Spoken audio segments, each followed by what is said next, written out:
Hello everybody. Hello students. Namaste to all of you. Thank you for joining me in this class, in this lecture. And this lecture is, as you know, like combination of resistance की बात हो रही है. एक part हमने कर रखा है, ये combination of resistance part 2 कर रहे हैं हम लोग. तो इसमें हम सीरीज एंड पैरेलल से रिलेटेड क्वेश्चन जो होते हैं वो नहीं बल्कि दूसरे टाइप के क्वेश्चंस कर रहे हैं जहाँ पे सीरीज पैरेलल नहीं चलता बट हम इक्विपोटेंशियल मेथड की बात करते हैं. तो let's enter in the lecture and try to understand what new things are there. So as we discussed that today we are discussing like our focus of the lecture is to check the circuit is symmetric or not, to find equipotential points in the given circuit, in given circuits, and then in the given circuit, and rearranging circuit in simpler figure and to find R equivalent. This is what we are going to do. 6-7 question हम लोग solve करेंगे और फिर 6-7 questions के knowledge से हम लोगों के पास एक इनसाइट डेवलप हो जाएगा कि कैसे इस तरीके के क्वेश्चंस को डेवलप करते हैं और कैसे सॉल्व करते हैं. So let's come to the question number 1 here. So as you see, this is the question over here. Like ये कुछ अजीब सा शेप डिजाइन है. This is A and B. These are the points. यहाँ R1, R1, R2, R3, R3, R2, R2. I mean this is R2 and this is R3 and R3. ये circuit दे रखा है. कहा जा रहा है find R equivalent AB. Find R equivalent AB. तो अब यहां से देख करके सर्किट के बारे में कुछ खास अंदाजा नहीं लगा पाया जा रहा है कि ये कैसे सॉल्व होएगा. तो हमने इस A को और B के टर्मिनल को पकड़ के थोड़ा स्ट्रेच कर दिया. Just we have pulled it apart. So जब हम इसको स्ट्रेच करते हैं तो इसकी शक्ल कुछ इस तरीके से हो जाती है. Like this is A and this is B. A pulled apart like this, B pulled apart like this, and now this is what we have. This is R1, R1, A से यहाँ पे R1 और R1, and इनके बीच में ये R2, and this is R3, R3. Now this is again R3, R3 और ये R2, R1 और R1. And now we have to find R equivalent of this.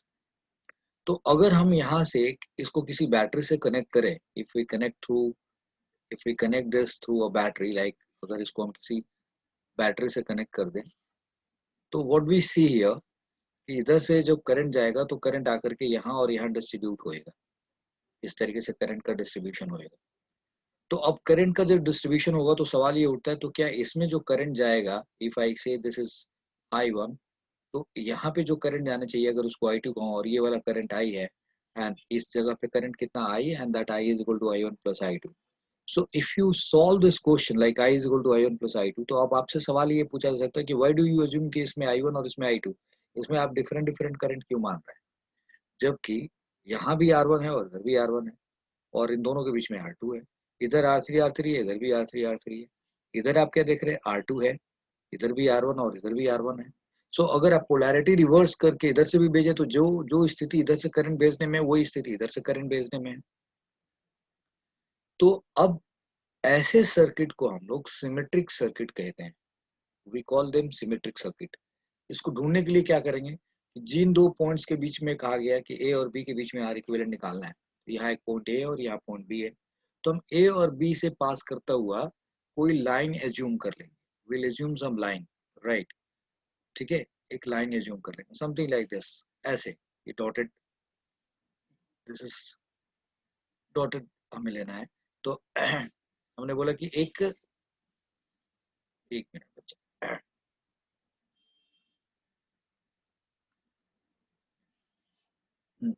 So I am saying that कि ये हमें consider करना something like this dotted portion को. तो you will find that कि A और B को जो ज्वाइन करने वाली लाइन है उस लाइन के एक साइड यानी कि अपर साइड और जो लोअर साइड दोनों एक दूसरे के क्या है, मिरर इमेज है. They are just a mirror image of. ये R2 और R2 बिल्कुल बीचों बीच पास करेगा. थोड़ा R2 को ऊपर और R2 को नीचे दिखा दिया गया, इसमें R2 नीचे थोड़ा R2 ऊपर है, तो आप उसको मिड साइड अरेंज कर सकते, मिड पार्ट में अरेंज कर सकते हो और ऐसे लेके जाएंगे तो बिल्कुल upper half and lower half एक दूसरे का मिरर इमेज है. तो मैं यहाँ पे आपको एक दो बात समझाना चाहूंगा कि सिमेट्री लाइक सर्किट अगर प्लेनर हो, if circuit is planar, what I am saying, अगर सर्किट हमारे पास सर्किट हमारा प्लेनर है, सर्किट इज प्लेनर, मतलब एक सर्किट प्लेनर है, राइट। अगर प्लेनर सर्किट है, एक प्लेन में है, then we search for then we search for line of symmetry. This is line of symmetry. अगर सर्किट हमारा प्लेनर है then we search for line of symmetry. And अगर सर्किट हमारा प्लेनर ना हो करके, एक प्लेन में ना होकर के सर्किट हमारा 3 डायमेंशनल है, right, then we search for POS, that is plane of symmetry, plane of symmetry. हम इसको प्लेन ऑफ सिमेट्री ढूंढते हैं, इसमें इसमें लॉस ढूंढते हैं, इसमें POS ढूंढते हैं। तो जो लाइन ऑफ सिमेट्री है, प्लेन ऑफ सिमेट्री है, तो अब चूंकि ये पूरा सर्किट क्या हुआ, आप अगर खींच दोगे तो ये प्लेन में आ जाएगा, तो आपको लाइन ऑफ सिमेट्री चाहिए। और जो लाइन ऑफ सिमेट्री और जो प्लेन ऑफ सिमेट्री है, लॉस और POS जो भी हैं, दे लाइक जो जिन दो पॉइंट्स के क्रॉस निकाला जा रहा है, like A and B must, और यहाँ पे लिख रहा हूं मैं must lie on line of symmetry और प्लेन ऑफ सिमेट्री। यानी कि जब आपको सर्किट सिमेट्रिकल चेक कर रहा है या नहीं करना है, तो आपको ए और बी जो दो पॉइंट्स दे रखे हैं, उन दो पॉइंट से पास करता हुआ या तो आपको एक लाइन ऑफ सिमेट्री चाहिए, यानी कि उन दो पॉइंट को अगर सीधा प्लेनर है तो उनको ज्वाइन करिए एक लाइन से और देखिए कि क्या उस लाइन का अपर हाफ, उस लाइन के ऊपर का पोर्शन, या उस लाइन का राइट साइड उसके लेफ्ट साइड से और उसका अपर साइड उसके लोअर साइड का बिल्कुल मिरर इमेज है या नहीं। अगर है तब तो हम उसको लाइन ऑफ सिमेट्री मानेंगे और ये सर्किट क्या हो जाएगा, सिमेट्रिकल सर्किट हो जाएगा। And if the circuit is not planar, it is like 3 dimensional होगा, तो ए और बी से पास करते हुए हम एक प्लेन इमेजिन करेंगे, इमेजनरी प्लेन ड्रॉ करेंगे, और उस इमेजनरी प्लेन का लेफ्ट साइड, उस इमेजनरी प्लेन के लेफ्ट साइड में और राइट हैंड साइड में जो दोनों एक दूसरे के साथ अपोजिट साइड हैं, वो एक दूसरे के मिरर इमेज है या नहीं। If they are mirror image, तो हम उस सर्किट को भी सिमेट्रिकल सर्किट मानेंगे और उस प्लेन को हम POS, that is plane of symmetry मानेंगे। इतनी बात आप समझ गए होंगे। तो यहाँ पे सर्किट हमारा कैसा है जी, प्लेनर है, तो ये हमारा क्या बन गया, यानी कि इस केस में ए बी क्या बना, हमारा लाइन ऑफ सिमेट्री बना, that is LOS line of symmetry. और ऑब्वियसली इसके ऊपर का पोर्शन इसके नीचे के पोर्शन का मिरर इमेज है, so this is very clear कि ये सिमेट्रिकल सर्किट है। अब आपको एक बात और समझनी पड़ेगी यहाँ पे कि लाइन ऑफ सिमेट्री और प्लेन ऑफ सिमेट्री जब आप ढूंढ लेते हैं, लॉस एंड पॉस आपको पता चल जाता है और पता चल जाता है कि सर्किट सिमेट्रिकल है, तब आपको ये देखना होता है कि कौन सा पॉइंट एक दूसरे का मिरर इमेज हो रहा है। जैसे ए तो आप छोड़ दो, लाइक क्यों, क्योंकि ये तो उसी जगह पे है और इसी के क्रॉस पोटेंशियल डिफरेंस है, तो ये और ये तो ये हायर पोटेंशियल पे, ये लोअर पोटेंशियल पे है। नाउ व्हाट अबाउट दिस, अगर इसका नाम कुछ रखते हैं आप, लाइक जे और के रखते हैं और इसका नाम आप एल और एम रखते हैं, so don't you think that कि इस लाइन ऑफ सिमेट्री के इधर जितना जे है उसके दूसरे साइड में ये के है, और जे और के एक दूसरे का मिरर इमेज है। जो मिरर इमेज नोड्स होते हैं, यहाँ वर्ड यूज कर रहा हूँ नोड्स, नोड्स किसको कहते हैं, ऐसे पॉइंट्स को जो कि जहाँ पे दो से ज्यादा ब्रांचेज होती हैं, यानी कि junction of more than two points, more than two branches, junction of more than two branches. कौन से दो ब्रांच, 3 ब्रांचेज होने चाहिए या 4 ब्रांचेज होनी चाहिए जिसमें करंट जा रहा, मोर ब्रांचेज, ठीक है। सो नोड्स किसको कहते हैं, junctions of more than 2 branches. तो ये जंक्शन होगा क्योंकि 3 ब्रांचेज है, यहाँ भी ये जंक्शन कहलाएगा, ये भी जंक्शन कहलाएगा, ये भी जंक्शन कहलाएगा। these junctions are called nodes actually। तो ये नोड्स हैं हमारे पास। नाउ द पॉइंट इज कि अब जे और के एक दूसरे के लिए क्या हो गए, मिरर इमेज, एल और एम एक दूसरे के क्या हो गए, मिरर इमेज। तो इन पॉइंट्स को, जो ये नोड्स होते हैं, equipotential nodes are equipotential equipotential nodes, equipotential nodes एक दूसरे के मिरर इमेज होते हैं, मिरर मिरर इमेज होते हैं, मिरर इमेज नोड्स कहते हैं हम उनको एक दूसरे को। तो जे का मिरर इमेज के है, तो ये मिरर इमेज नोड्स हैं, ये मिरर इमेज नोड्स हैं, तो ये दोनों क्या हो जाएंगे, इक्वल पोटेंशियल होंगे। और इक्वल पोटेंशियल होंगे तो इसका मतलब कि इसमें जो जो भी लगा हुआ है, जो भी रेजिस्टेंस है या कैपेसिटर है या इंडक्टर है, वो फंक्शन नहीं करेगा, क्योंकि किसी भी अप्लायंस के को अगर पोटेंशियल डिफरेंस सप्लाई नहीं करोगे तो उसमें करंट जाएगा कैसे, या वो चार्ज कैसे स्टोर करेगा, या एनर्जी कैसे स्टोर करेगा, तो वो किसी काम नहीं आएगा। तो उस केस में जे और के बीच में और एल और एम के बीच में जो ये R2 और ये R2 लगा हुआ है, ये किसी काम का नहीं। अब अगर एक बंदा चाहता आपको तो कंफ्यूज करने के लिए, just for making you confuse, यहाँ पे R2 रख देता और यहाँ R4 कर देता। क्या कर देता? R4। और तब आपको लगता है कि यार पता नहीं कि एक दूसरे का मिरर इमेज है या नहीं है। तो अगर यहाँ R2 है तो आप इसको R2 को कोई इस तरीके से सोचो कि इस लाइन के आधा ऊपर R2 और आधा नीचे, और R4 है तो आधा ऊपर और आधा ऐसे नीचे हो जाए, तब भी क्या हो जाएगा? ये सिमेट्रिकल हो जाएगा। So it is not symmetrical because कि यहाँ R2 और यहाँ R2 है। हाँ, ये R2 और ये R4 होता और तुम कहते हो कि मैं इधर पोलैरिटी बदल देता, यहाँ R1 और यहाँ R4 आ जाता, यहाँ पे क्या आ जाता? R4 आ जाता। तो थोड़ी देर के लिए आप जरूर सोचते। तो इसीलिए आपको ये पहचान करने की बात की गई है कि सिर्फ ये नहीं देखना है कि इधर से R1 और इधर R2 है, और इधर से R1 और इधर R4 है, तो ये सिमेट्रिकल नहीं हुआ। No, that's not the point. Symmetry के लिए क्या करना है? ए और बी जो दो पॉइंट्स हैं जिनके क्रॉस हमें इक्विवेलेंट निकालना है, उनसे पास करता हुआ लाइन या उससे पास करता हुआ प्लेन लेना है, और उस प्लेन के एक साइड दूसरे साइड से और उस लाइन के एक साइड दूसरे साइड से सिमिलर है या नहीं है, मिरर इमेज है या नहीं। If it is, it means it is what? Symmetrical circuit है। Is that okay now? तो आपको यहाँ पे R2 और यहाँ R4 दे रखा होगा, तो उसे घबराने की जरूरत नहीं। नाउ अब हमने यहाँ पे क्या देखा कि अगर सिमेट्रिकल सर्किट होगा तो हमें क्या ढूंढना है? इक्विपोटेंशियल नोड्स ढूंढने हैं, that is mirror image nodes ढूंढने हैं।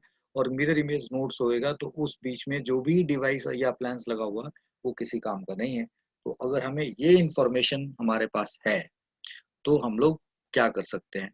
कुछ लोग इसी को ट्रिक बना करके पढ़ाते हैं। मेरे को लगता है कि इसको ट्रिक बनाने की जरूरत नहीं है। ये एक बहुत अच्छा खासा वेल डिफाइंड कॉन्सेप्ट्स हैं। हाँ, इन कॉन्सेप्ट्स के बेसिस पे बहुत सारे क्वेश्चंस होते हैं, तो उन क्वेश्चंस को आप सॉल्व करना सीख जाइए। बस यही आज की क्लास का फोकस है। ओके बेटा, so now let's enter next page में और फिर देखते हैं कि ये सॉल्व कैसे होगा। तो अब हमारे पास ये R2 और R2 हम यहाँ से हटा देंगे तो फिर हमारा सर्किट क्या बन जाएगा? सो now this will B R1 and this will be R1, right? now यहाँ पे R3 और फिर यहाँ से R2, फिर R3 और ये R3, और फिर यहाँ से ये R1, समथिंग लाइक दिस। और यहाँ वाला जो R2 था इसको हमने यहाँ से हटा दिया। ये टर्मिनल हमारा A है, ये टर्मिनल हमारा B है। This is R1, this is R1, this is R3, this is R3, this is R1, this is R1, this is R3 and this is R3। ठीक है जी। और हमने इसमें जो था R2 हमारा, यहाँ पे जो R2 था इसको हमने यहाँ से क्या किया है? यहाँ जो R2 था, यहाँ पे जो R2 था इसको हमने यहाँ से हटा दिया है। Why why we removed? Because J और K और L और M क्या है? इक्वल पोटेंशियल पॉइंट्स हैं। तो इक्वल पोटेंशियल पॉइंट्स होने की वजह से उनके बीच में लगा हुआ कोई भी डिवाइस किसी काम का नहीं रहेगा, इसलिए उसको रखने का कोई फायदा नहीं है। ये लॉजिक आपको याद रखना पड़ेगा। You said this is JK and this is, you have said L और M। So equal potential point से हट गया। अब आपके लिए ये सीधा क्या हो गया? ये सब के सब सीरीज में हो गए हैं, ये भी सब के सब सीरीज में हो गए। So now you can say that RAJLB, RAJLB कितना है जी? That is equal to R1 plus R3 plus R3 and plus R1। So this is equal to twice of R1 plus R3। और अगर हम उसी तरीके से RKMB की बात करें, so that will be also twice of R1 plus R3। तो इस तरीके से अगर ये twice of R1 plus R3 और ये भी twice of R1 plus R3, और you know this two R, this branches A और B के बीच का, और ये एक दूसरे के क्या है? पैरेलल है। मतलब you are saying this and you are saying this, कुछ ऐसे। This is A, this is B and this is R1 plus R3 और ट्वाइस एक रेजिस्टेंस बन गया, और ये समथिंग लाइक दिस। तो अब ये क्या हो गया? therefore R equivalent AB क्या हो गया? This R equivalent AB is equal to इसका half, that is this will come out R1 plus R3। ये रिजल्ट हो गया। यानी कि 2/2 कर दो, एक इससे बढ़ा करके फिर अगली पार्ट में R1 प्लस R3 ये आपका रिजल्टेंट होगा। This is your answer. So इस क्वेश्चन ने आपको लाइक इक्विपोटेंशियल नोड्स या मिरर इमेज नोड्स, राइट, और नोड्स इक्विडिस्टेंट नोड्स भी इसको हम लोग कहते हैं, कुछ कुछ लोग इसको इक्विपोटेंशियल जंक्शंस भी कहते हैं लोग। तो ये आप समझ के होंगे, और मुझे उम्मीद है कि आप इस क्वेश्चन से आपको LOS, POS, line of symmetry, plane of symmetry, और क्या चीज होती है और सिमेट्रिकल सर्किट क्या होता है, दैट यू हैव अंडरस्टूड।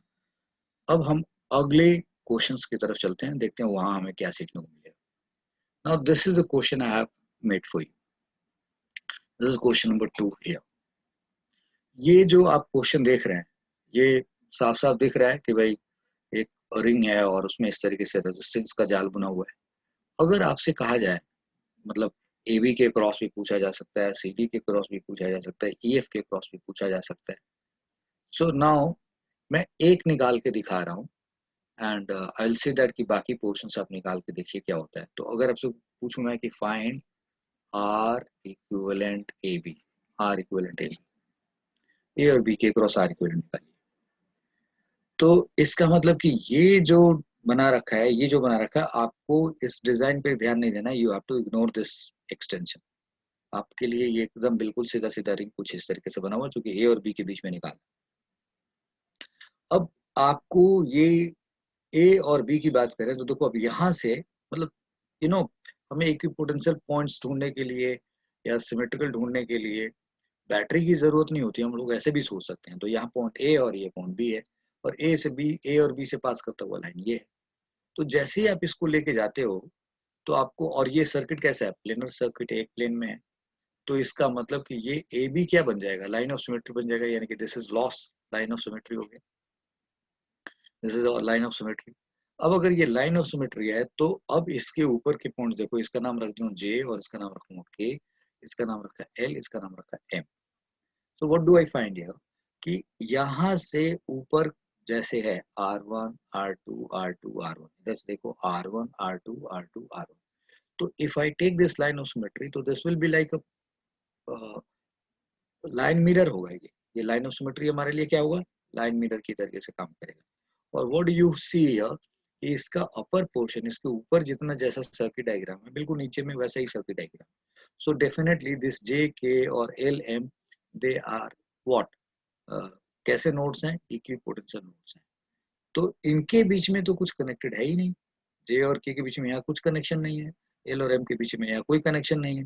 तो इसके बीच में कुछ होता तो हम इसको रिमूव करते। दैट्स ओके, चलो कोई बात नहीं। जे और के और एल एम को छोड़ दो। अब अगर यहाँ के पॉइंट की बात करें, इसका नाम एन और इसका नाम पी रख दे, एन और पी रख दे, या सी और डी तो है ही। So there is no need to put this, extra नाम रखने की कोई जरूरत नहीं। तो सी और डी की बात करें, तो जो सी है हमारे पास यहाँ पे और जो डी है यहाँ पे, so you also see that C और डी भी एक दूसरे के लिए क्या है, इक्विपोटेंशियल नोड्स हैं। So now what I mean to say that कि जे, यहाँ पे मैं ये बताना चाह रहा हूँ कि potential at J is equal to potential at K. Why? Because potential of A और J के बीच में जो पोटेंशियल डिफरेंस होगा वही A और K के बीच में होगा। और ये मतलब एक एक एक देखो, ध्यान से समझना है आपको ये बात। पहले तो मैंने ये थोड़ा सा थोड़ा ये समझाना चाहूंगा कि एक तो तरीका ये है कि लाइन ऑफ सिमेट्री और प्लेन ऑफ सिमेट्री से हमने सीधा सीधा ये की पोटेंशियल नोड्स ढूंढ लिया। लेकिन अगर कोई बच्चा ये कहे कि क्यों कहते हैं इसको की पोटेंशियल नोड्स, मिरर इमेज होने से क्या हुआ, की पोटेंशियल नोड्स क्यों बन गया, तो उसको समझाने के लिए मैंने यहाँ पे बैटरी लगा रखी है। ठीक है, एक बार यहाँ पे ये बात समझ लेना, फिर आगे ये सवाल नहीं होना चाहिए कि आपने इनको इक्विपोटेंशियल नोड्स कह दिया, ये लाइन ऑफ सिमेट्री हो गई, ये मिरर इमेज नोड्स हो गए, इक्विपोटेंशियल नोड्स हो गए, इसके बीच में जो लगा हुआ वो किसी काम नहीं है। अगर मान लिया ये सारी बात, सवाल ये उठता है कि अगर ये मिरर इमेज है तो ये इक्विपोटेंशियल नोड्स क्यों है। तो उसका उसका जवाब ढूंढने के लिए मैंने यहाँ पे एक बैटरी लगा रखी है, और इस बैटरी से यहाँ से बोला कि देखो करंट आई चला, और इसमें करंट गया I1 और इसमें गया I2। तो सवाल ये उठता है कि इसमें I1 गया है तो इसमें I2 क्यों जा रहा है, इसमें भी I1 क्यों नहीं जा रहा है, क्योंकि जिस तरीके का सेटअप इधर सर्किट का लगा हुआ है, बिल्कुल इधर से भी कुछ वैसा ही सर्किट है। So that is very true. और बिल्कुल कोई कहेगा कि देखो इस लाइन के हिसाब से जितना इसके ऊपर का सर्किट है उसके नीचे एक दूसरे का मिरर इमेज है, तो इन इसमें जो करंट जा रहा है और इसमें जो करंट जा रहा है वो अनइक्वल होना नहीं चाहिए, it has to be equal. तो ये बात जैसे ही आप मान लेते हैं कि I1 is equal to I2 होना ही चाहिए, I1 should be equal to I2, अगर ये कंडीशन मस्ट है, तब उस केस में पोटेंशियल अगर I1 इंटू R1 करोगे तो इसका जो वोल्टेज होगा वो R1 के अक्रॉस वो A और G के बीच का पोटेंशियल डिफरेंस होगा। So VAJ should be equal to VAK, यानी कि VA minus VJ should be equal to VA minus VK, और VA और V कैंसिल कर दोगे तो यहाँ से क्या निकलेगा, VJ is equal to VK आएगा। इसका मतलब कि ये और ये पॉइंट इक्वल पोटेंशियल होंगे। तो यही बात कन्वे किया जाना था आपको। तो इसका मतलब कि अगर ये equipotential I mean circuit symmetrical हो जाता है, फिर यहाँ से निकलने वाला जो करंट है वो यहाँ जंक्शन पे आके उसको इक्वल डिवाइड होना पड़ता है, और फिर उस केस में इन पॉइंट्स को इक्वल पोटेंशियल हो जाना पड़ता है। और ये जब हो जाना पड़ता है तो इसमें रखने वाली चीज को हम लोग रिमूव करा देते हैं। तो अगर हम ये कॉज है जिसकी वजह से ये हो रहा है, it's not the symmetry because of this is happening, right. और यू कैन से कि चूंकि सर्किट सिमेट्रिकल है इसलिए यहाँ से करंट इक्वली डिस्ट्रीब्यूट हो रहा है और तब ये इक्वल पोटेंशियल पॉइंट हो जा रहा है। So either way you can say that कि सर्किट सिमेट्रिकल है, दैट्स व्हाई वहां पे डिवीजन इक्वल हो रहा है, और उस केस में जे और के इक्वल पोटेंशियल पॉइंट हो जा रहे हैं। सो फाइनली सीखने के लिए क्या होगा कि अच्छा जहां सिमेट्रिक हो तो ये डिवीजन वाला पोर्शन भूल जाओ और सीधा सीधा कह दो कि ये इक्वल पोटेंशियल है, तो उसके बीच के पार्ट को हटा दो। ठीक है जी। तो अब आप मानने के लिए तैयार होंगे कि लाइन ऑफ सिमेट्री और पॉस हो जब भी मिल जाएगा, इक्विपोटेंशियल नोड्स दिख जाएंगे, तो हम उनके बीच का जो कुछ होगा उसको हटा देंगे। Okay fine. तो नाउ यहाँ पे जो हमारे पास सर्किट है कि अगर ये लॉस है, हमारा लाइन ऑफ सिमेट्री है, लाइन मिरर है, तो जे और के को तो पोटेंशियल पे होना ही पड़ेगा, दैट्स ओके। और सी और डी को भी क्या होना पड़ेगा, सेम पोटेंशियल पे होना पड़ेगा। और वी एल भी किसके बराबर होना चाहिए, वी एम के बराबर होना चाहिए। This is something which has to happen, but this is not going to happen that VJ is equal to VC, ये नहीं होने वाला है। और VL is equal to VC is equal to VL, ये नहीं होने वाला है। या VJ is equal to VL, ये नहीं होने वाला। This is not going to happen, ये नहीं होने वाला है, ये ऐसा नहीं। ठीक है जी। क्योंकि यहाँ से करंट ऐसे निकल के जा रहा है तो हायर टू लोअर पोटेंशियल जाता है, तो जैसे जैसे करंट आगे बढ़ता जाएगा वो और लोअर पोटेंशियल का पॉइंट होगा। तो ये समझ में आना चाहिए। तो मिरर इमेज वाले ही पॉइंट्स एक दूसरे के नोडल पॉइंट्स होते हैं। कुछ लोग ऐसे समझाते हैं कि इसको सिमेट्री मान लो, जैसे दैट कि ये पॉइंट समझने की जरूरत है आपको। कुछ लोग कहते हैं कि ये जो लाइन ऑफ सिमेट्री है जो मैंने तुमको ए और बी को लेके बताया, you can find somebody like saying कि बिल्कुल ए और बी का जो आ जाए ना, तो उसके बीच में यहाँ पे एक मिरर रख दो, ताकि ऐसी जगह पे मिरर रखो जिससे कि इधर का सर्किट और इधर का सर्किट एक दूसरे का मिरर इमेज आ जाए। तो वो मिरर इमेज आ जाने का मतलब ये नहीं हुआ कि आप इसको और इसको इक्वल पोटेंशियल पे मान लो। ये एक दूसरे तरीके की सिमेट्री की बात करता है कि जब अगर आपने इस कोई इस तरीके का, पहले तो आप ए और बी वाले मेथड से लाइन ऑफ सिमेट्री ढूंढ लिया या प्लेन ऑफ सिमेट्री ढूंढ लिया, फिर इक्विपोटेंशियल पॉइंट्स मिल गए आपको, दैट इज वन पॉइंट। बहुत ध्यान से समझना है ये बात, ये नई बात सीख रहे हैं आप। ये वाली चीज आपको कैपेसिटर वाले क्वेश्चंस करते समय हमने ये आपको नहीं सिखाया।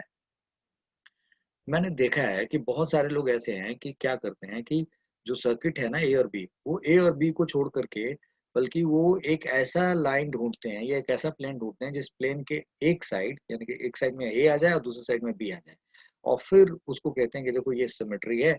तो फिर तो अगर ये सिमेट्री है तब तो फिर इस जे और एल को और ए और बी को इक्वल पोटेंशियल होना चाहिए, जबकि ए और बी के क्रॉस आपको निकालना है। तो ए और बी तो कैसे सेम पोटेंशियल पे हो सकते हैं, वो तो नहीं हो सकते।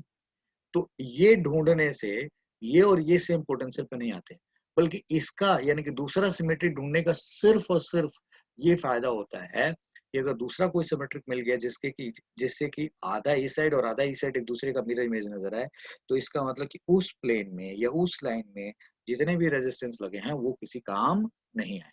सिर्फ ये मतलब होता है। तो ये तरीका होता है कि हमने अगर ए और बी को, यानी ये दूसरी सिमेट्री ढूंढने की बात कर रहा हूं मैं, बहुत ध्यान से समझने की जरूरत है यहाँ पे। तो हमने यहाँ पे देखा कि ए और बी के हिसाब से तो हमें जे के बारे में, एल और एम के बारे में पता चल गया और सी और डी के बारे में भी पता चल गया।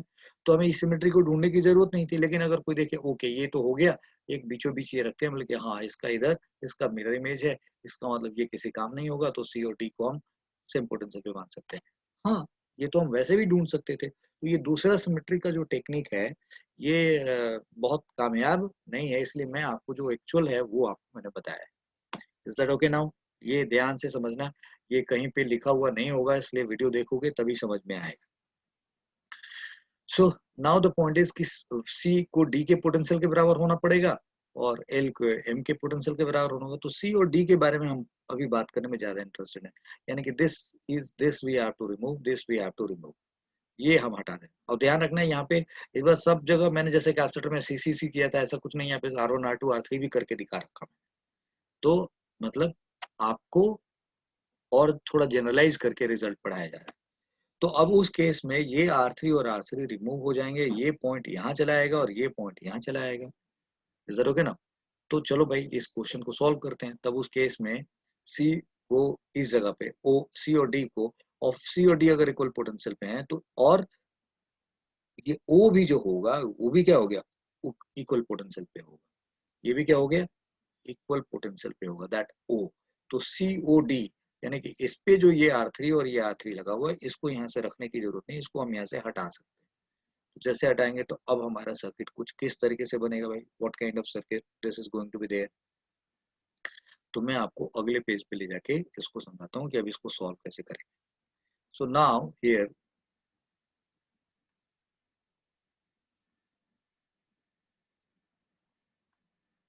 सो now this is what we have, और यहाँ पे जो ये बीच का पोर्शन है ये हमने यहाँ से हटा दिया, this portion we have remove. देखेंगे अभी इसको कैसे रीअरेंज करें, और यहाँ से भी हमने इस पोर्शन को ये हटाया। और अब देखिए ये पोर्शंस कैसे सॉल्व।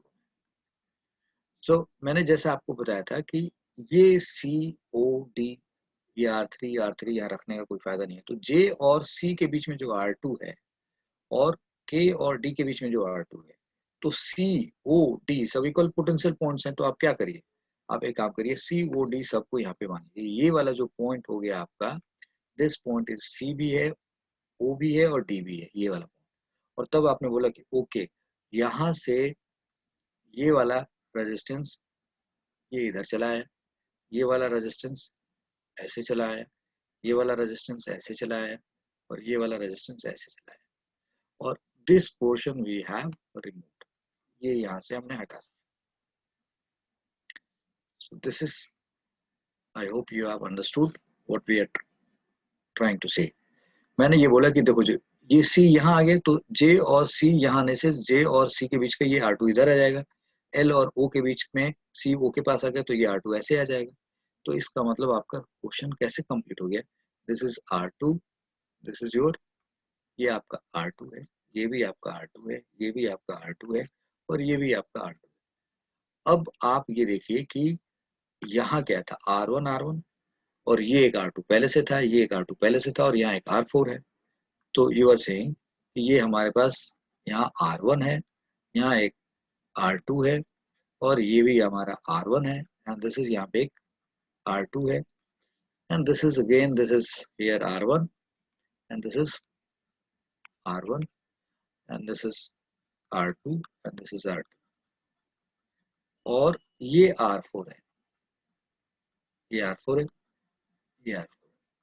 तो जैसे ये हटाया आप, अब आपका क्वेश्चन सीरीज पैरेलल में सॉल्व होने लायक हो गया। तो अब इसका अगला स्टेप क्या होएगा, तो ये R2 और ये R2 एक दूसरे के क्या हो गए, पैरेलल हो गए। तो दिस विल बिकम R2/2, और ये क्या हो गया, R1, यानी कि R1 प्लस R2/2 हो गया। तो अब आप इसको कैसे बनाएंगे यहाँ पे, so this is going to be there, एक R1 मान लीजिए, और एक यहाँ आ गया R2/2, ये R1, और this I said R2/2, this is R2/2, R2/2। तो ये R1 है और R2/2 है। फिर यहाँ पे भी एक R1 है, और यहाँ पे भी ये क्या है, R2/2 है, दिस इज R1 है। So now this we have connected like this, और यहाँ कौन है, R4, and this is A here. Now similarly the same thing, यहाँ पे R4 हो गया, फिर यहाँ से क्या हो गया, एक R2/2 और एक R1, you have connected like this is R1 R2/2, और फिर This is R1 and this is R2 by 2. So this is P. This is what it is now. This circuit has simplified like this. तो हम लोगों ने आज जो topic रखा था क्या कहा था, to check the circuit is symmetric और नॉट, फिर की पोटेंशियल पॉइंट्स ढूंढेंगे, फिर रीअरेंज करेंगे और फिर उसका आर इक्विवेलेंट निकालेंगे। तो हमने एक क्वेश्चन में करके देखा, वहां से बेसिक सीख लिया हमने, और अब यहाँ से क्या देख लिया, R1 R2 by 2। अब क्या करेंगे, तो आप कोई एक निकाल दो इस पोर्शन का, जो ये जो होएगा और ये जो होएगा, यानी कि इसको सॉल्व कर दो और फिर इन दोनों को इसका डबल कर दो तो रिजल्ट आ जाएगा। तो ये क्या है जी, R1 प्लस R2 by 2, बस ये जो आया, और जितना ये आया उतना ही ये है, तो इसका डिवाइडेड बाय 2, तो ये टोटल क्या हो गया हमारे पास, ये इन दोनों का एक पैरेलल आ गया, इन दोनों का पैरेलल कॉम्बिनेशन आ गया, उसको किससे मल्टीप्लाई किया, R4 से, और ये सॉल्व करेंगे तो होगा कितना, so this is 2R1 plus R2, 2R1 2R1, मतलब ये R1 और R2 by 2, यानी कैसे देख लो, R1 plus R2 by 2 क्या आएगा, that is 2R1 plus R2 by 2। तो यानी कि अब इसको ऐसे लिख दें, ये अलग करने के बाद ज्यादा अच्छा रहेगा। So let's write like this.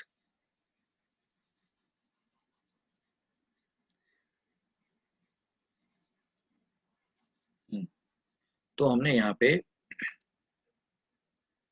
इसको ऐसे लिखा, so 2R1 plus R2 by 2, this, इन दोनों से मिलके जो एक बना है इंटू R4, और फिर यहाँ पे 2R1 plus R2 by 2 plus R4, ये R इक्विवेलेंट इसका आ गया, जितना ये आएगा उसका डबल कर दो, so this whole multiplied with 2, that is equal to R equivalent A। तो समझ गए आप, तो इस तरीके से ये क्वेश्चन सॉल्व हो जाए।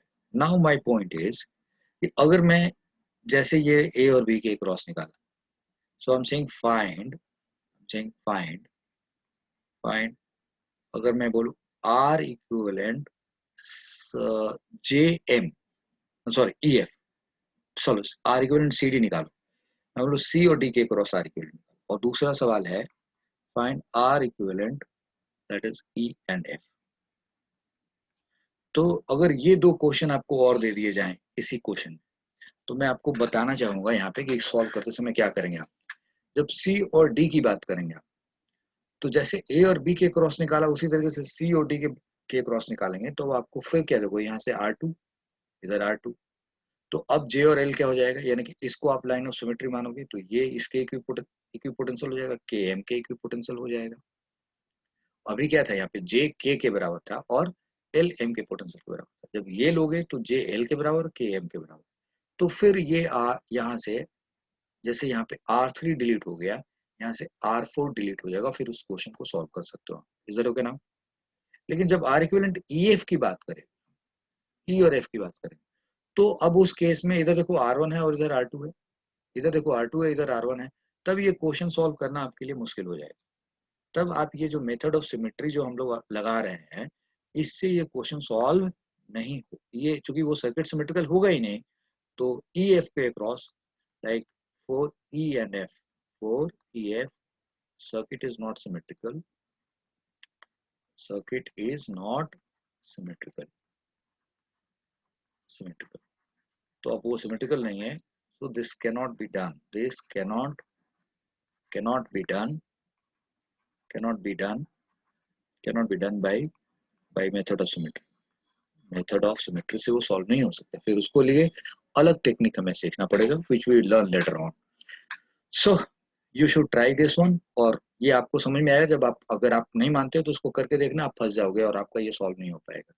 तो ये आपको क्वेश्चन 2 और क्वेश्चन 1 से हमने ये दोनों बात समझा दी। अब एक नया क्वेश्चन आपके सामने रखते हैं, देखते हैं आप क्या करते हो। This is question number 3। ये आपको एक बॉक्स दिखाई दे रहा है यहाँ पे, राइट, और सपोज कर लो मैं इसमें आपको कुछ इस तरीके से बोलूं कि देखो ये रेजिस्टेंस R है, ये R है, ये R है, ये R है, ओके फाइन। अब मैं बोलूं कि ये 2R है, ये वाला R में 2R है, ये भी 2R है, और इधर भी 2R है, यानी कि जो वर्टिकल साइड है, ठीक है जी। और अब आपके साथ मैं बोलूं कि ये 3R है, ये 3R है, ये 3R है, और ये 3r है, मतलब जो ऐसे वाले हैं ये 3r और ये 2r हो गए। फिर मैं इधर लिख दूं 4r है, इधर लिख दूं 4r है, और यहाँ बोलूं 4r है, और यहाँ 4r बोल, और फिर यहाँ से लिख दिया मैंने r r, ये वाला साइड r एंड r, ऐसे कर। और ये बोला टर्मिनल ए है और ये टर्मिनल बी है, ये terminal B. Find r equivalent A B, find r equivalent A B, right.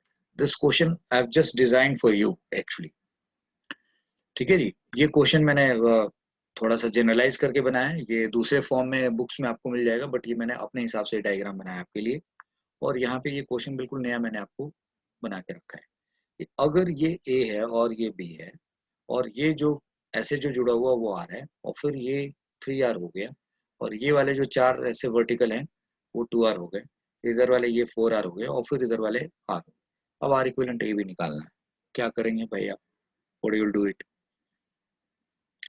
तो अब आप अगर इस क्वेश्चन को बनाने जाएंगे तो आप how will you solve it, अगर आप इसको ठीक से देखना चाहें, if you want to see how this question can be solve, ये सॉल्व कैसे होएगा, तो आप इस ए को इधर खींच के ले आइए, ए को इधर खींचिए और बी को इधर खींचिए, ए को इधर खींचिए बी को इधर खींचिए, और ऐसे खींच दीजिए। तो अब आपके पास क्या बन के आएगा, व्हाट विल बी दिस। तो मैं आपको ये डायग्राम बना के दिखा रहा हूँ कि अगर इस ए को इधर और उस बी को इधर खींचेंगे तो ये क्या बनेगा। See this diagram for a while. So जैसे आई सेड कि इसको खींच के अगर बनाएंगे तो something like this will become, like this is I say A and this will be A and this is B. आपको ये देखना चाहिए यहाँ पे, जैसे कि आप इसका नामकरण कर देंगे आप, लाइक ए और बी रख दिया, अब यहाँ पे कुछ नाम रख दिए, J K, this terminal L and this is M, फिर यहाँ लिखो पी आर एस टी, ऐसे टर्मिनल लिख दो। तो आप यहाँ लिखेंगे ए, जे, यहाँ पे K, L, M, and now this is P, this is R, इस यहाँ पे जो terminal R, this is S and this is T, something like this. उसको खींचा कुछ इस तरीके से बना। अब क्या होगा, तो ये साफ साफ दिख रहा होगा कि ए से ये चार रेजिस्टेंस कनेक्टेड है, सब के सब आर है। तो यहां से अगर आपने इसको, मतलब 3 डायमेंशनल है, तो ए और बी से पास करता हुआ अगर आप एक प्लेन लेंगे, if you take a plane, तो वो प्लेन जो होगा वो इस वाले पार्ट को, जे के एल एम जो है उसके बीच से भी ऐसे बीच से निकलेगा, यानी कि something a kind of this, ऐसे की बात होगी।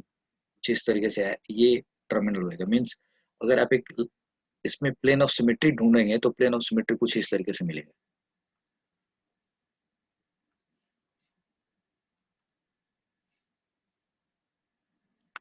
कुछ इस तरीके से प्लेन ऑफ सिमेट्री आपको मिलेगा, समथिंग लाइक दिस।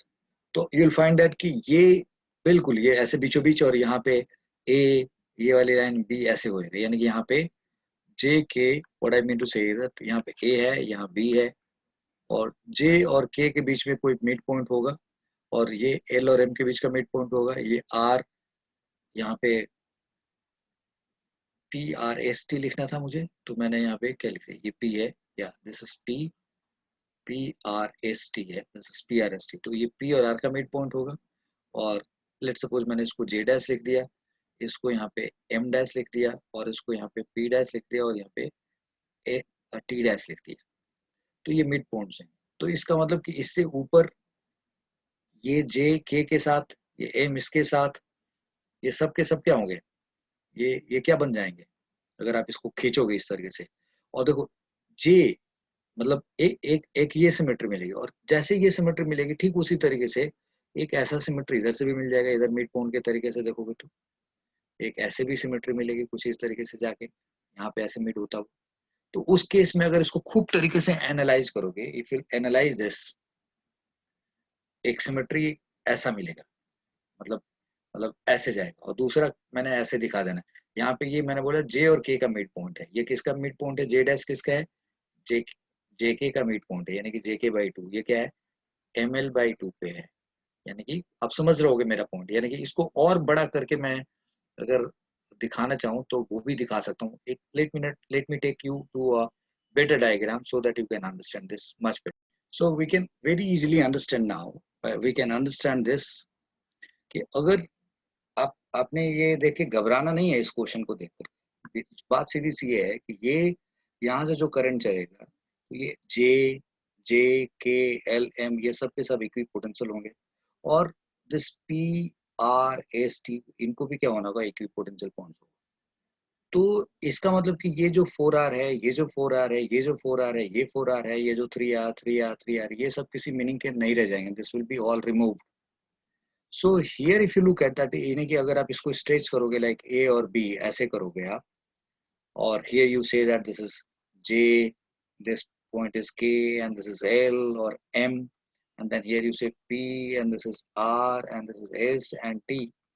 तो A और B से पास करता हुआ एक प्लेन आप ये पिंक वाली समझिए यानी कि A और B से पास करता हुआ आप यानी कि एक पिंक लाइन से इसको जोड़ दे ऐसे लेके चले तो P और T का जो मिड पॉइंट होगा और J और M के का जो मिड पॉइंट होगा और K और L का जो मिड पॉइंट होगा ये सब क्या हो जाएंगे एक तरीके से line of I mean plane of symmetry पे पड़ रहे हैं ना ऐसे यानी कि this all in the plane symmetry तो इधर से देखो तो J और M क्या हो जाएगा और P और T क्या हो जाएगा और R और S क्या हो जाएगा K और M क्या होगा ये सब इक्विपोटेंशियल पॉइंट होगा यानी कि if you take this plane of symmetry यानी कि यहाँ से J और M हो गया यहाँ से K और L हो गया और अगर ये ग्रीन वाले यानी कि ये पिंक वाली सिमेट्री देखो यानी कि पिंक प्लेन को देखोगे आप if you look at pink plane पे गौर करोगे तो ये प्लेन ऑफ सिमेट्री में आएगा जो ए और बी से पास करता हुआ तब उसके हिसाब से क्या हुआ according to this pink plane Vj should be equal to Vm and this is saying Vk should be equal to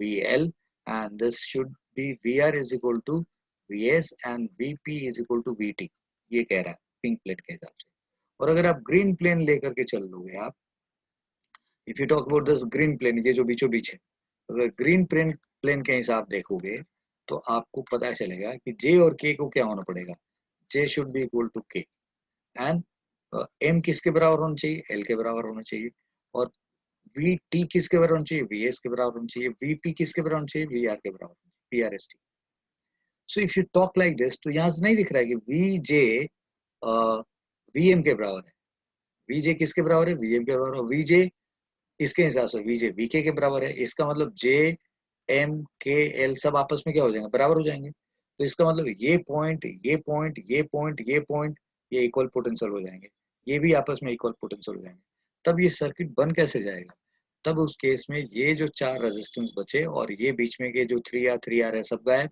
और नीचे का जो ये 4R है वो सब गायब तब आपका सर्किट बनेगा क्या तो सर्किट सिर्फ इस तरीके से बनेगा R फिर ये R फिर ये R और एक और R आप ले लो ऐसे राइट ये 4R का ही हो गया this is terminal A and यहाँ पे बी आ गया इज दैट ओके नाउ और फिर अब देखो कि जब आपने बोल दिया कि 1 2 3 क्योंकि आपने देखो पी आर टी एस चारों एक पे हो गए और ये जे के एल एम सब एक पे हो गए तो अब इन सब यहाँ पे 4 रेजिस्टेंस यहाँ पे मिल जाएंगे आपको 4 रेजिस्टेंस ये मिलेंगे यानी कि बी ये बी नहीं है sorry this point is J K L M और फिर यहाँ पे आपको पी आर टी एस मिलेगा और फिर यहाँ पे भी एक resistance 2 resistance 3 resistance and 4 resistance ये 4 रेजिस्टेंस यहाँ और फिर यहाँ से भी 4 रेजिस्टेंस मिलेगा 1 2 3 एंड 4 ये बन जाएगा ऐसे और तब ये टर्मिनल हो गया B this is how it has happened तो अब यहाँ पे 4 रेजिस्टेंस है दैट इज आर ये चारों R R R and R हैं और इनकी बात करें तो आपने इनके बीच में ये रेजिस्टेंस कितना माना है 2R माना है so that is equal to 2R and 2R and then 2R and then इसके बीच वाले को भी 2R मानिए ये भी 2R है और ये सब के सब R है तब उस केस में R इक्विवेलेंट आएगा क्या भी तो now R equivalent A B अगर निकालोगे R इक्विवेलेंट ए बी निकालोगे तो ये आएगा R/4 ये क्या आएगा ये 2R/4 दैट इज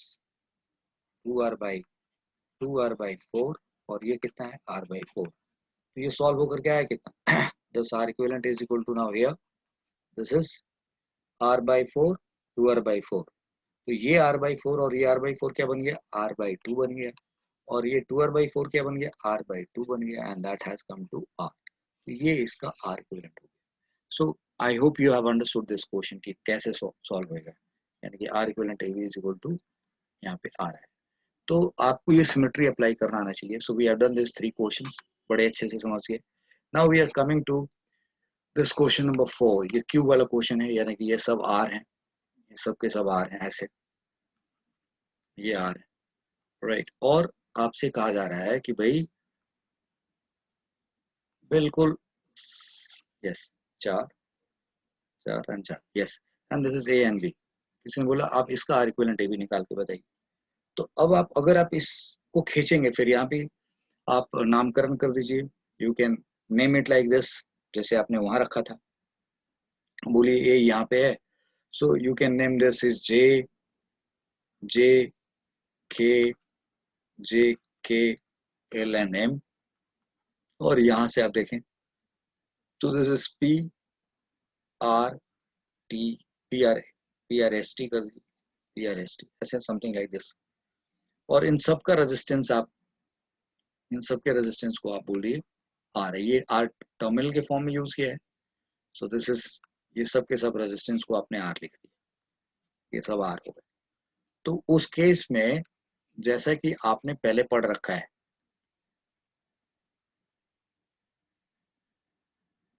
1 2 3 4 5 6 7 2,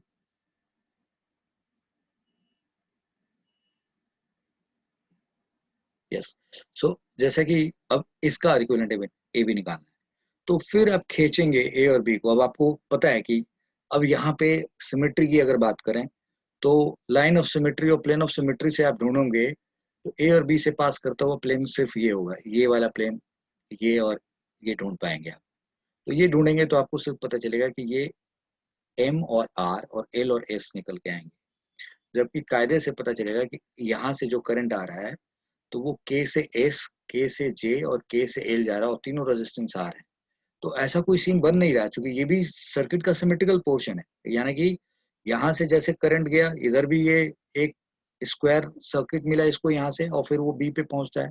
यहाँ से गया, ये भी एक स्क्वायर सर्किट मिला, तो ये भी एक यहाँ बी पे पहुंच रहा है. तो इस केस में फिर जैसे हम लोगों ने कैपेसिटर वाला केस किया था, कुछ वैसा ही करना पड़ेगा. तो ये जो जे पॉइंट है हमारा, so if we look this as a symmetry, इस सिमेट्री से तो हमें सिर्फ एल और एस के बारे में पता चलेगा, और यहाँ से एल और एस के बारे में पता चलेगा, और आर और एम के बारे में पता चलेगा. बट वी नो दैट कि जो जे का पोटेंशियल है वो भी एल और एस के बराबर है, और ठीक उसी तरीके से यहाँ पे जो आर और एम का पोटेंशियल है, वही पोटेंशियल टी का भी है. So by deep analysis, by deep analysis what we find कि जो जे है और जो एस है और जो एल है R equipotential point, equipotential points. ये इक्विपोटेंशियल पॉइंट्स है. क्यों? क्योंकि अगर आप इसको बैटरी से कनेक्ट कर दोगे, if you'll connect this through a battery, तो यहाँ से करंट जाएगा आई, और फिर यहाँ से करंट जब आई जाएगा, तो ये देखो ये आर है, और इसके आगे बी तक पहुंचने के लिए एक स्क्वायर मेश है, और जिसमें रेजिस्टेंस बिल्कुल एक जैसे हैं. फिर एक रास्ते से ऐसे पहुंचेंगे बी, इस रास्ते से जाओ, एट के टू जे जाओ, फिर यहाँ पे भी देखो एक स्क्वायर मेश है, और फिर बी तक पहुंचे आप, और बिल्कुल सेम स्क्वायर मेश है जैसा यहाँ पे है. फिर अगर आप के से एल गए, तो यहाँ पे भी एक स्क्वायर मेश है, और फिर वहां बी पी पे पहुंच रहे हैं, यानी कि बी पे पहुंचने के लिए पी पे पहुंचना पड़ेगा. तो ये बिल्कुल एक जैसे तीनों रास्ते हैं, इसलिए तीनों में सेम अमाउंट ऑफ करंट जाएगा, यानी कि इसमें भी I/3 करंट जाएगा, इसमें भी I/3 करंट जाएगा, और इसमें भी I/3 करंट जाएगा. तो उस केस में वी के S should be equal to VKJ, and that should be equal to VKL, right? And this implies that Vs is equal to Vj is equal to Vl, right? Similarly, if you talk about, तो you will find that कि अगर मैं polarity reverse कर दूं, इधर से current भेजूं, तो same situation वहां पे भी होगा, यानी कि VPR and that is VPT and that is equal to uh, VPM. ये सेम होना चाहिए, यानी कि VR should be equal to VT should be equal to VM. तो ये इंफॉर्मेशन से JSL के बारे में यहाँ पता चल गया, एंड और क्या पता चला, R T and M R another equipotential, another set of another set of equipotential points, equipotential points. तो अब उस केस में आप अगर इसको सर्किट को सिंपलर करने के लिए खींचेंगे आप, तो ये क्या बन जाएगा, ये 3 टर्मिनल एक पास आ जाएंगे। तो अब आप इसको रीडिजाइन करेंगे, तो यहाँ पे भाई ए है, ए से आगे जाके आपने जे मान रखा है, और जे से आप आगे जाके यहाँ पे लिया आपने के, एल और एम ले रखा है, और जे से के, जे से एल और जे से एम, ये 3 रेजिस्टेंस दिखा रखा है। ऐसा ही किया ना, राइट, ओके। नहीं, वो पॉइंट आपने के ले रखा है।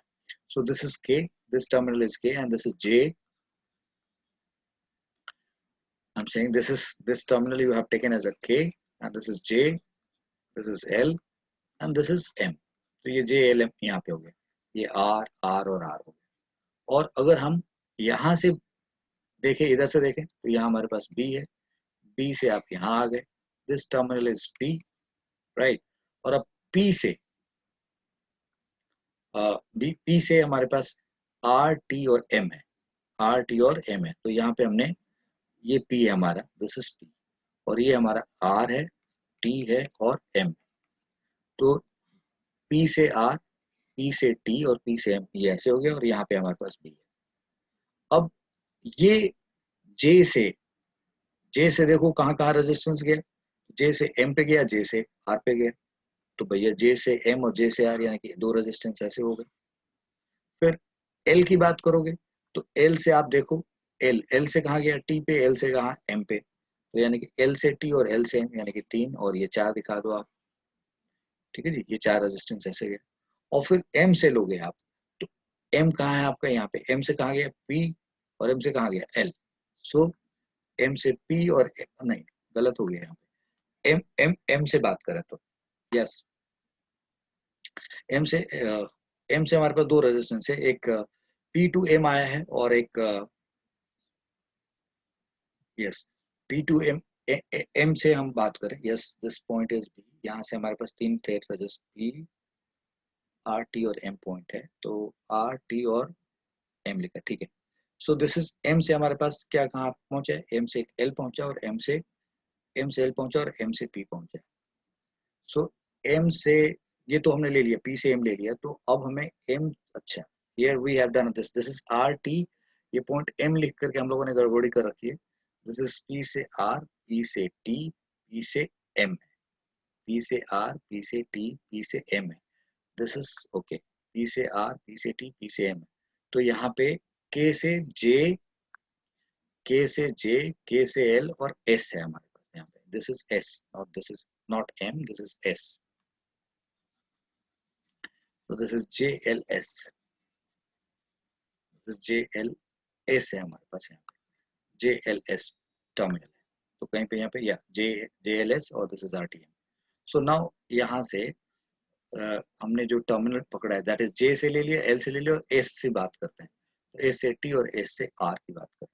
तो हमारे पास S से T और S से R, ये रेजिस्टेंस आ गया। तो अब ये क्या बन गया हमारे पास, this is now R/3, this is R/6, and this is R/3, और इस तरीके से ये आपका R इक्विवेलेंट ए भी आ गया। सो now this comes out, this R/3 is how much, twice of R/3, and this is R/6, is it okay ना। अब अगर आप इनको सॉल्व करोगे तो एलसीएम कितना आ गया, 6, this is 4R, and this is R, so this comes out 5R/6। so ये R equivalent AB is equal to 5R/6 आया, इज इट ओके ना। सो ये इस तरीके से इसका रिजल्ट निकाला। अब मैं आपको चाहूंगा कि आप जब C इक्विवेलेंट AB निकाले थे, तो वहां रिजल्ट आया था 6C/5। क्या आया था C के केस में, C इक्विवेलेंट AB जब निकाला था आपने, वो रिजल्ट आया था 6C/5। देख रहे हैं आप। तो आप तरीके से देखें, R की जगह पे C है, बट यहाँ 5 और 6 का जो न्यूमेरिक है वो रेसिप्रोकल हो गया है। तो ये ध्यान रखना। लेकिन ये ऐसा नहीं कि हर जगह लगना स्टार्ट हो जाएगा, सिमेट्रिकल सर्किट में ऐसा होता है कि स्पेशली जब सबके सब RRR या CC होते हैं तब हो जाते हैं, तब ऐसा रिजल्ट होता है। तो ये आपने एक क्यूब सीख लिया आपने यहाँ पे, this you have understood. Now let's talk about the another cube here. तो अब अगर आपसे कहा जा रहा है कि ये टर्मिनल आप मान लीजिए A, this is A, and you name it as J, and this is K, and this is L, and this is M, and इस टर्मिनल को आपने इधर कहीं पे B मान लीजिए, और now here you name this P, and this is R, and this is T और S, और इन सब जगह पे रेजिस्टेंस जो है हमारा ये सब जगह पे रेजिस्टेंस लगा हुआ है ऐसे, everywhere we have a resistance.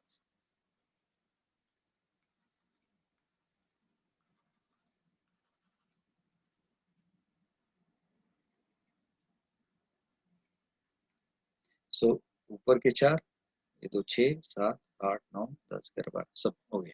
अब बोला किसी ने आर इक्विवेलेंट ए भी निकाली, आर इक्विवेलेंट ए भी निकाली, यानी कि अब याद होगा मैंने वहां पे बताया था कि ये जो क्यूब होगा, ये क्यूब का क्या हुआ, बॉडी डायगोनल हुआ। ये क्या है, बॉडी डायगोनल केस में, बॉडी बॉडी डायगोनल। सो अगर ये बॉडी डायगोनल है तब उस केस में आपने सॉल्व किया। अब अगर फेस, फेस लाइक ये एक फेस है, इस फेस का डायगोनल है, ये फेस डायगोनल कहलाता है, फेस डायगोनल। तो अगर फेस डायगोनल के, क्यू के फेस डायगोनल के क्रॉस हमें आर इक्विवेलेंट निकालना है, तब हमें पता है कि यहाँ से जो करंट गया, अब ये वाला रास्ता और ये वाला रास्ता, यानी कि अगर ये हमारा, if this is the A B इस लाइन पे है, तो ये हम फिर ट्रिक यूज करेंगे, यानी ये वाला प्लेन यूज करेंगे, ए से जे एम आर पी ये। तो अब ये क्या कहेगा, एल और टी, के और एस की पोटेंशियल पॉइंट्स है। और अब यहाँ पे ये नहीं होगा कि एम होगा, क्योंकि अब यहाँ से एक रास्ता ऐसे है, एक रास्ता यहाँ से ऐसे है, और ये रास्ता बिल्कुल डिफरेंट है। इसमें देख रहे हो, अब यहाँ से जो करंट आएगा, यहाँ से जो करंट आएगा वो इधर जाएगा, लेट्स सपोज आई वन, इधर गया आई वन। क्यों, क्योंकि जैसा रूट इसके पास एक आर और एक आर फेस करके यहाँ पहुंचना है पी तक, और पी से बी जाना है, फिर इसके पास भी आर और आर वैसे ही फेस करके इसको बी तक पहुंचना है, बी तक पहुंचना है। तो ये जो,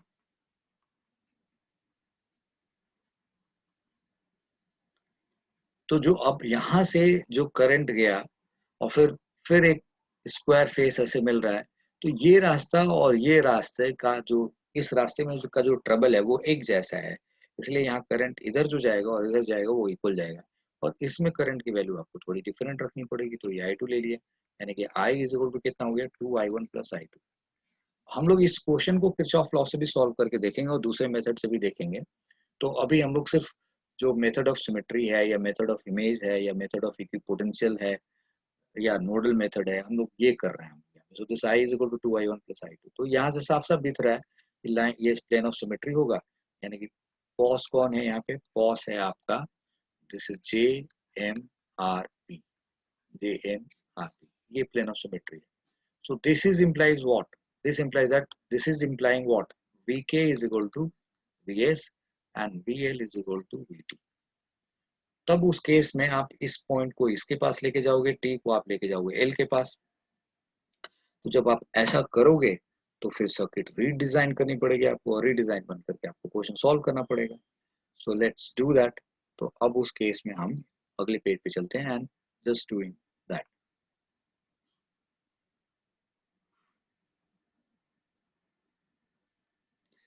and it is being said that okay,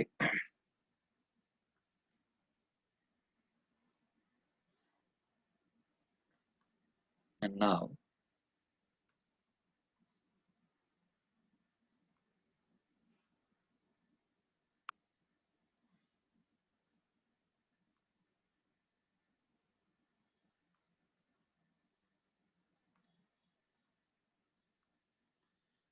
so you see, अब ऐसा करने से हमें क्या मिला, like this is our A, this is our A, और यहाँ से इधर चला गया B. So now here the point is, ये ए टर्मिनल है, ये बी टर्मिनल है, और यहाँ पी हो गया, और यहाँ हमारे पास जे। तो जैसा कि हम लोगों ने बोला था कि ये ऊपर एम है, नीचे इस साइड में के है, और this is J, this is M and this is K and this is L, right, and this is P and this is R, P and this is R. Now इधर के जो दो terminal थे वो दोनों terminal चले गए, S और टी कहाँ चले गए, एस कहाँ चला गया के पास, टी कहाँ चला गया एल के पास। तो जब एस चला जाएगा, एस चला जाएगा के पास, और यस टी चला जाएगा, टी चला जाएगा एल के पास, और एस चला जाएगा के पास। जो एस है वो के पास आ गया, यानी कि यहाँ। तो जैसे ये एस यहाँ से इधर आएगा तो ये वाला रेजिस्टेंस और ये वाला रेजिस्टेंस यहाँ कौन कौन आ गया, यहाँ के आ गया और एस आ गया। तो यहाँ पे एक डबल लाइन आ गया, फिर एक डबल लाइन यहाँ से आ गया इस तरीके से, ठीक है, क्योंकि ये वाला रेजिस्टेंस ऐसे आ गई और ये वाला रेजिस्टेंस ऐसे आ गया। फिर जो उनके बीच का रेजिस्टेंस था वो यहाँ पे आ जाएगा और फिर यहाँ पे भी आ जाएगा, ऐसे और ऐसे। तो अब यहाँ पे LT हो गया और यहाँ KS हो गया। अब आप देखिए टोटल दो, यहाँ 2 4 2 6 2 8 2 10 और एक J और M के बीच में और P और R के बीच में। अब इसको थोड़ा और आप खींच दीजिए। तो अब अगर आप इसको खींचेंगे तो आपके लिए ये सर्किट कैसा बन जाएगा, this will become something like this. ये कुछ इस तरीके से बन जाएगा और अब आपका A यहाँ आ गया। Now if you have pulled it apart, so this A is here and B is here. ये कहानी बन गई। और फिर अब आप यहाँ क्या देखेंगे, this is A and this is B। तो ये B और यहाँ पे एक R रेजिस्टेंस है और ये दोनों क्या बन गए जी, R/2 बन गया, ये R/2 बन गया। इधर भी क्या आ गया जी, R/2 बन गया। ये भी दोनों क्या बन गए जी, R/2 बन गए। ये भी क्या बन गया जी, R/2 बन गया। ये भी क्या बन गया जी, R/2 बन गया। और ये क्या बना, R। So this has come down to this situation. अब ये क्या देख रहे हैं आप, दिस यू आर वॉचिंग, ये R/2, इधर से देखो, ये R/2 और ये A और B इस तरीके से। So don't you find that कि इस केस में ये R/2 और R/2 है, तो ये पॉइंट और ये पॉइंट क्या होंगे, इक्वल पोटेंशियल पे होंगे, क्योंकि इधर से रास्ते से गए तो R/2 R/2 और R होगा। तो यहाँ पे ये जो टर्मिनल है, ये this is L and T and this is K and S, ये आपने बना दिया। सो नाउ इफ यू इसको थोड़ा और सिंप्लीफाई करो, तो इसको सिंप्लीफाई करो तो क्या बन जाएगा, दिस विल बिकम, ये आ गया 3R/2, ये आ गया 3R/2, 3R/2, ये भी आ गया 3R/2। ये क्या आ गया जी, ऐसे समझ, this is R/2 and this is R/2 और इनके बीच में यहाँ पे भी क्या है, R/2 and this terminal is A and this terminal is B. It is like this. So now A से B जाने का एक रास्ता ऐसे है और एक रास्ता ऐसे है। अब यहाँ पे प्लेन ऑफ सिमेट्री जैसा आप you are finding nothing like, but एक बात साफ साफ आपको समझना पड़ेगा। अब अगर व्हीटस्टोन ब्रिज पढ़े होते तो आपको साफ साफ पता था कि 3R/2 upon R/2 3R/2 upon R/2 है, तो ये ब्रिज आर में है, ये बैलेंस हो जाएगा, इसको हटा देंगे, है ना। लेकिन हम अभी ब्रिज तो पढ़े नहीं है, तो ब्रिज आर्म का लॉजिक ना लेके दूसरा लॉजिक लेके तो चलेंगे कि अब अगर हमने इसको किसी बैटरी से अगर ऐसे कनेक्ट किया हुआ है, if we connected like this, तो यहाँ से जो करंट जाएगा और इधर से जो करंट जाएगा, ये करंट जाएगा जो ये करंट जाएगा, तो यू नो ए और बी के बीच में दो रेजिस्टेंस है, इसमें R/2 और इधर 3R/2 और 3R/2। तो ऐसा नहीं हो सकता कि मतलब अगर ये 10 वोल्ट है, तो अगर मैंने इसको 10 बोल दिया और इसको 0 बोल दिया और दोनों रेजिस्टेंस बराबर है, तो इस रास्ते में भी दो रेजिस्टेंस है इक्वल अमाउंट के और इस रास्ते में भी दो रेजिस्टेंस है इक्वल अमाउंट के। वो अलग बात है कि ये रेजिस्टेंस इसके बराबर नहीं है, ये इसके बराबर नहीं है। तो ऐसी स्थिति जब बन जाती है, तब उस केस में इस पॉइंट का पोटेंशियल और इस पॉइंट के पोटेंशियल को सेम होना पड़ेगा। You are getting my point. जरा एक लॉजिक, कॉमन लॉजिक ही बताते हैं। लेट सपोज आपका ये ए से बी तक जाने का एक रास्ता है ये, और एक ए से बी तक जाने का ये रास्ता है। ये रास्ता ना बड़ा कंजस्टेड है, इसमें बहुत ट्रैफिक है, इसमें बहुत ट्रैफिक है। ए से, लॉजिक देखना क्या दे रहा हूं मैं, ए से बी जाने का एक रास्ता ये है, शॉर्टकट शॉर्टर रास्ता है, बट इसमें ट्रैफिक बहुत ज्यादा है। एंड ए से बी तक हर जगह एक जैसा ट्रैफिक है, ए टू बी हर जैसा है, हर जगह एक जैसा ट्रैफिक है।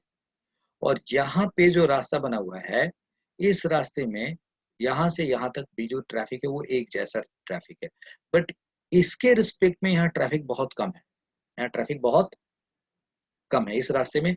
ये रास्ते की लंबाई बहुत ज्यादा है, बट दिस रास्ते is almost very less traffic.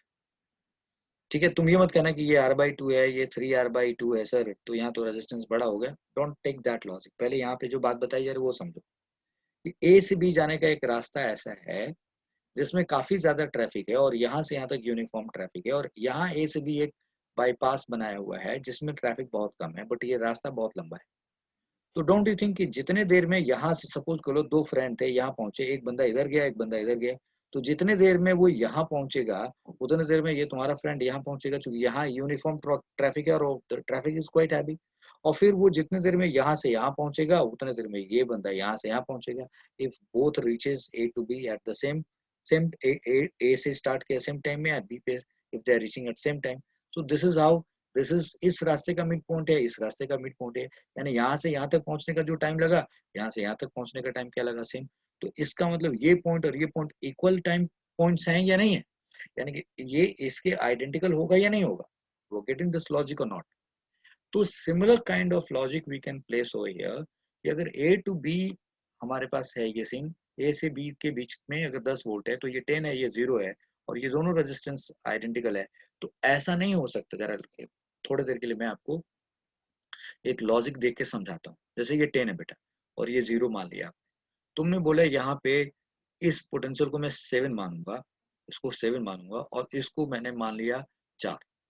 तो बोले सर 10 से 7 हो गया यहाँ पे, 10 to 7 हो गया, और फिर 7 to 0 हो गया। तो आपने बोले इसमें ज्यादा करंट जाएगा, इसमें ज्यादा करंट जाएगा, जरा देखना ध्यान से। 10 to 7 लॉजिक समझना, मैं इसको बहुत अच्छे से समझाना चाह रहा हूँ। आई एम सेइंग दैट कि ये 10 है और ये 0 है, ये 0 है, और आपने यहाँ पे माना 3R/2 और यहाँ पे भी माना 3R/2, 3R/2। थोड़ी देर के लिए ऐसे मान लो, तो इस ये बाद में रखना, you don't place this here, this R/2 को अभी मत रखो, और फिर एक 10 थे 0 में एक ऐसे मान लो, दिस एंड दिस R/2 और R/2 मान। तो इसके हिसाब से इस रास्ते में टोटल वोल्टेज कितना है, 10, और टोटल रेजिस्टेंस कितना है, तो इसमें जो करंट जाएगा वो क्या जाएगा, 10/R के हिसाब से, क्योंकि टोटल रेजिस्टेंस R हो गया, तो 10/R के हिसाब से इसमें करंट जाएगा, 10/R के हिसाब से करंट जाएगा। आई हो गया 10/R, इसको I1 मान लिया, I1 कितना हो गया 10/R। तो अगर ये 10/R हो गया, तो अब जरा पूछते हैं कि 10/R अमाउंट करंट जा रहा है, तो इसके और R/2 के बीच में ये पॉइंट आप नाम रख लो कुछ, इस पॉइंट का नाम रख लो, like this is A, this is A and this is B, और here you name that J, और यहाँ नाम रखो के। तो ए इस रास्ते के हिसाब से करंट कितना जा रहा है, I1, and that is 10 voltage था, तो I1 is equal to 10 upon ये टोटल रेजिस्टेंस R/2 मिलके R हो गया, 10/R हो गया। तो ए और जे के बीच में वोल्टेज पूछा जाएगा तो वो क्या आएगा, तो 10/R और इंटू वाट, R/2। तो ये सॉल्व करो तो क्या आएगा, 5 आ गया। देयरफॉर वी जे बी कितना आएगा, वो भी 5।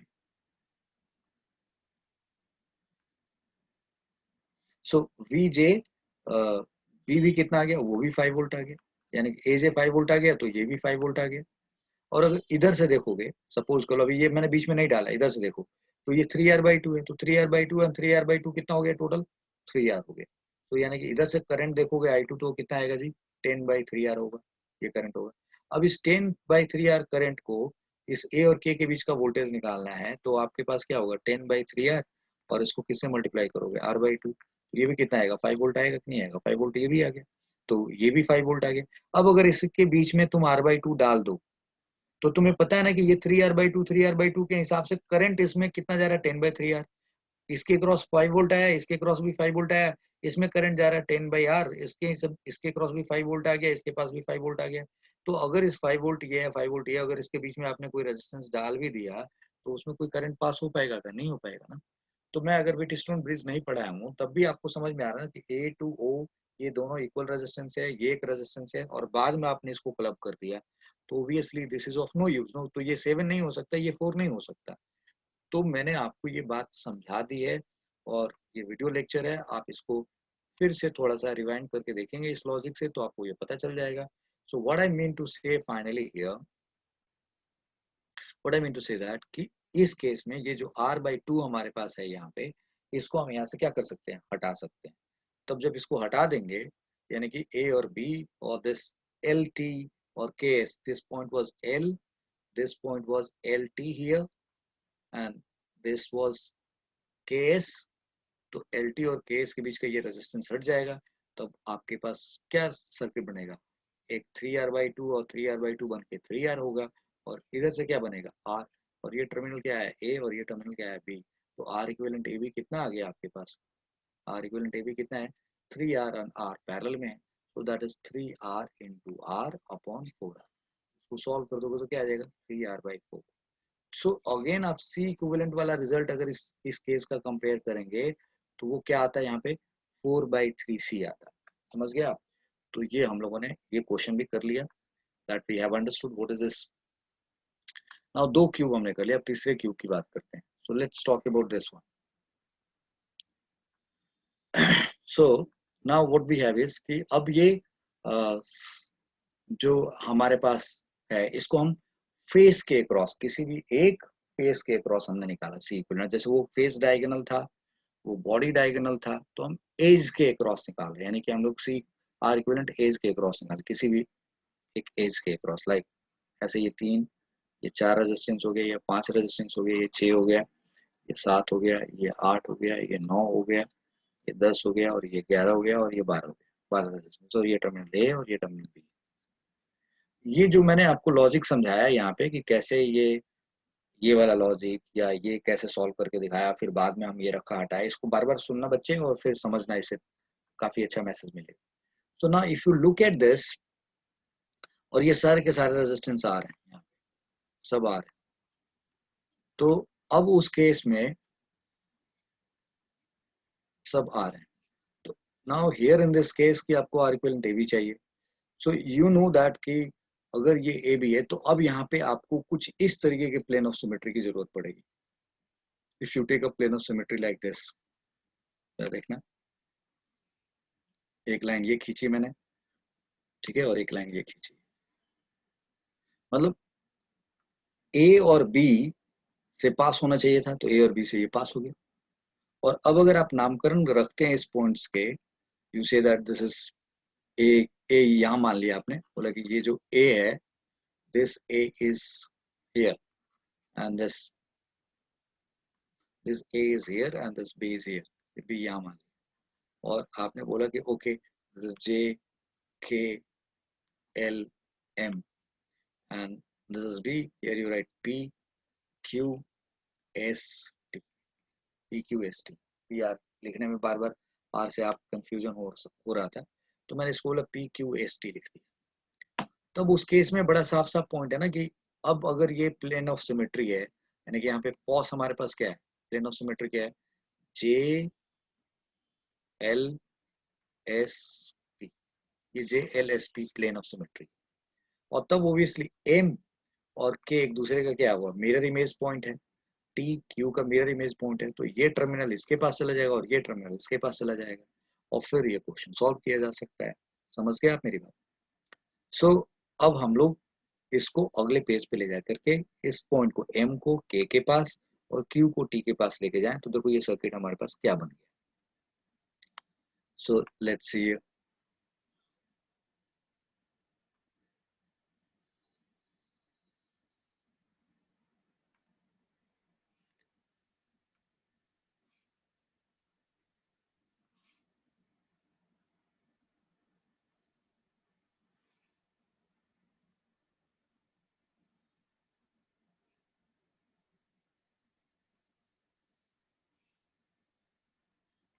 So what we are saying is this is A here and this is here B and this point is J and this point is P. ठीक है. और ये टर्मिनल क्या था हमारा, L और S है ये. So this is L and this is S. This is L and this is S. तो अब this point is K and this is T here. तो जो हमारा यहाँ पे M और L के बीच में जो था, तो M और L के बीच में और J और M के बीच में था, M तो K के पास चला है. तो अब आप देखिए यहाँ पे कौन आ गया, M आ गया, M K हो गया. तो यहाँ पे एक रेजिस्टेंस ऐसे आ गया इसके साथ पैरेलल में, ये एक रेजिस्टेंस इसके साथ पैरेलल में आ गया, दो टर्मिनल यहाँ आ गए. ठीक है. फिर उसी तरीके से एक रेजिस्टेंस यहाँ आ जाएगा इसके पैरेलल में, और एक रेजिस्टेंस यहाँ आ जाएगा पैरेलल में. और ये कौन सा पॉइंट आ गया यहाँ पे, दिस इज Q. तो जो ये K था और यहाँ T था, तो M और Q के बीच में जो ये रेजिस्टेंस था, ये कहाँ गया होगा, ये आ गया इसके बीच में, समथिंग लाइक दिस. ये बन गया. तो अब ये R R R, this is R and R, this is R and R, and this is R and R. And मैं उम्मीद करता हूँ कि आप ये समझ रहे होंगे कि यहाँ पे रेजिस्टेंस है.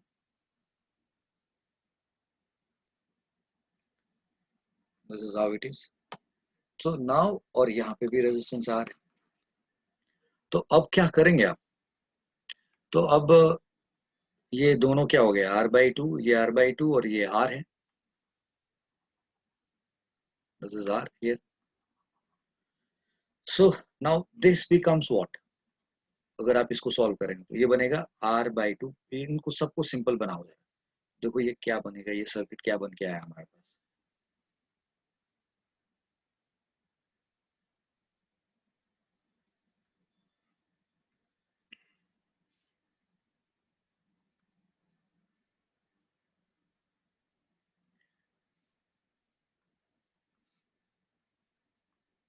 सो what I am saying is कि ये हमारे पास A बन गया और यहाँ B बन गया.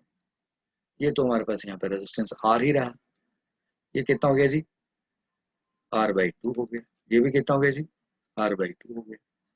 ये कितना हो गया जी? R/2 हो गया. और ये क्या बचा है हमारे पास? R/2. ये कितना है जी? R. ये कितना है जी? R/2.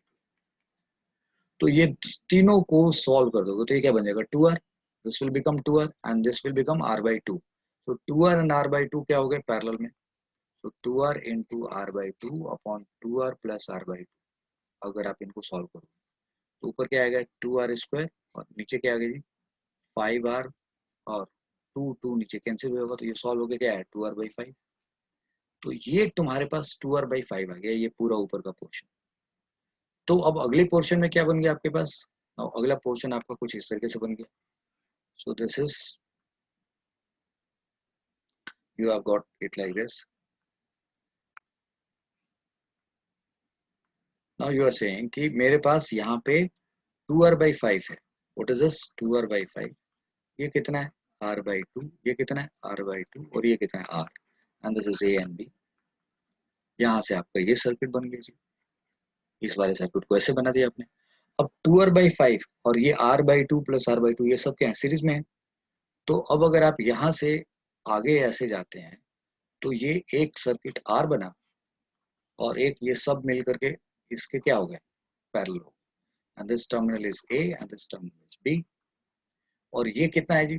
2R/5 plus R/2 plus R/2. So this comes out 2R/5 plus R. इनको सॉल्व कर दोगे तो क्या आएगा? 7R/5 आ गया. तो यहाँ पे एक 7R/5 आ गया आपके पास. अब 7R/5 और R क्या हो गया? पैरेलल में. तो अब आप सीधा सीधा R इक्विवेलेंट AB लिख दीजिए. So now R equivalent AB comes out is 7R/5 into R upon 7R/5 plus R. तो आप इसको सॉल्व करेंगे तो ऊपर क्या आएगा जी? 7R स्क्वायर और नीचे क्या आएगा जी? 12R. सॉल्व कर दिया तो ये रिजल्ट आ गया 7R/12.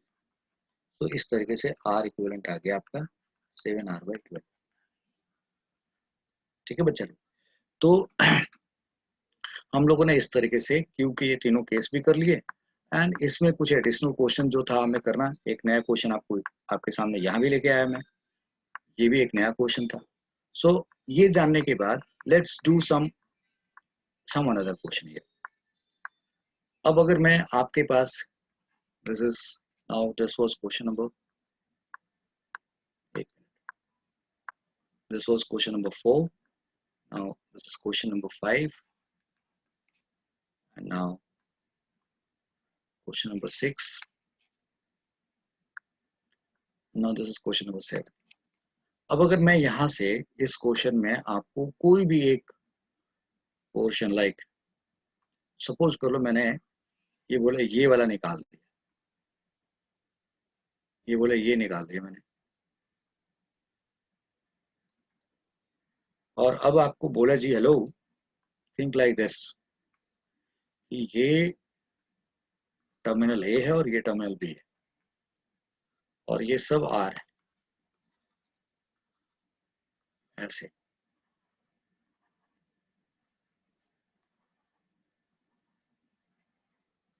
अब बोले जाए आर इक्विवेलेंट ए बी निकालो भाई. आर इक्विवेलेंट ए बी क्या होगा इन दिस केस? सो अब क्या करेंगे आप, तो आपको पता है ना कि ए और बी जो ये वाला रेजिस्टेंस है, ये वाला जो वायर है ये हटाया गया। अगर ये होता है यहाँ पे, तो ये किसके बराबर था अभी जो हमने फेस एज के क्रॉस निकाला, यानी कि आर इक्विवेलेंट क्रॉस एज, यानी कि एज के क्रॉस निकाला हमने, इस पॉइंट के क्रॉस निकाला। तो अगर ये इसमें था, ये इसमें अटैच था, तो ये अगर इसमें अटैच था तो इसका आर इक्विवेलेंट कितना है 7r/12। तो अगर ये 7r/12 ये पार्ट आपने हटा दिया, ये पार्ट अगर आपने इसमें हटा दिया, तो क्या हटा आपने, ये आर हटाया ना, ये आर हटाया ना, ये आर हटाया ना, तो ये क्या आया 7r/5।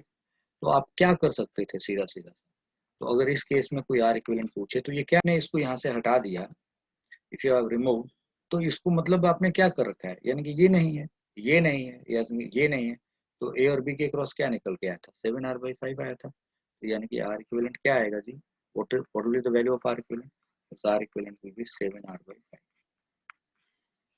तो अब मैं आपको ये कहना चाहूंगा कि अगर ऐसा दे रखा होगा कि ये निकालो, तो जैसे आपने सोच लिया कि इस पूरे का 7r/12 था, और इसके पहले यानी कि सपोज आपको ये रिजल्ट मालूम था और ये इसका पिछला स्टेप नहीं मालूम होता, लाइक ये लाइक 7r/12 पूरा होता है, और 7r/12 ये पूरा होता है, और ये रेजिस्टेंस आपने मान लिया x, और उस पूरे का रिमेनिंग को आपने रिमेनिंग का r डैश ले लिया, और upon x plus r dash कर। समझ में आया मैं क्या कहना चाह रहा हूँ, कि आपको पूरा पता है कि इस पूरे का 7r/12 होता है, एंड इसका ये नहीं है अब आपके पास, if it is not there, तो अगर ये इसको आपने r मान लिया होता या x मान लिया होता, इस पूरे और बाकी का इक्विवेलेंट क्या मान लिया होता r डैश, तो x into R dash upon x plus r dash होना चाहिए, और ये x किसके बराबर है, r के बराबर।